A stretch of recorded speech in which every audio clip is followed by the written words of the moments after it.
First song that we're going to sing is an old hymn. It's written in the 1930s by a preacher in Mississippi. His name was A.M. Overton, and he had a beautiful family, a wife and 3 children, and they pastored there faithfully in the lower South. And they were expecting their 4th child. And when it came time to deliver, they went to the hospital expecting by the end of the day to welcome a new little one into the world. And during delivery at that time, in the 1930s, typically the men were not allowed back in the delivery room for that.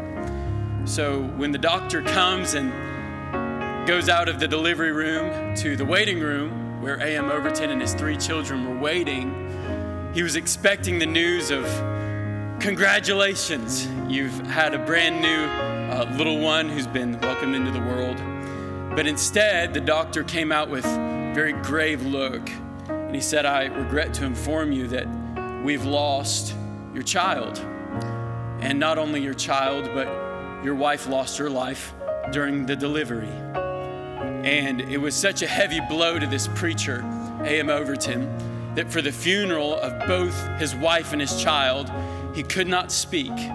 He had a friend of his give the invitation and give the funeral service. Everything was conducted by this preacher friend of his. And he sat on the front row with his children and mourned and cried over the loss of his wife and his child.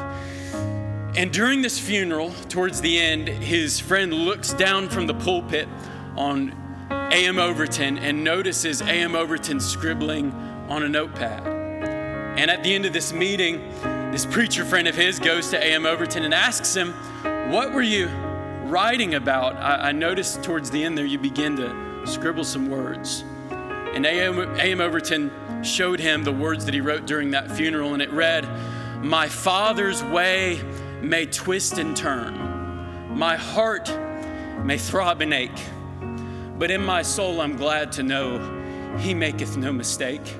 My cherished plans may go astray, my hopes may fade away, but still I'll trust my Lord to lead, for he doth know the way.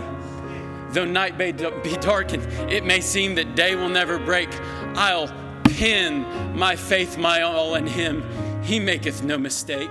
For by and by the mist will lift, and plain it all he'll make. Through all the way, though dark to me, he made not one mistake.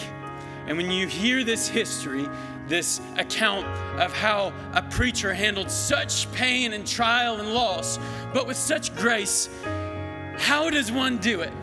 How does one experience trial and loss, but still have peace and still pin such truth and have such joy to go through such loss? Well, the Bible makes it clear to us that the fruit of the Spirit is love, joy, peace, long-suffering, gentleness, goodness, faith, meekness, temperance. And this is a testimony, a witness to a lost and dying world that Jesus is alive and he lives in the hearts of those who have their faith in him.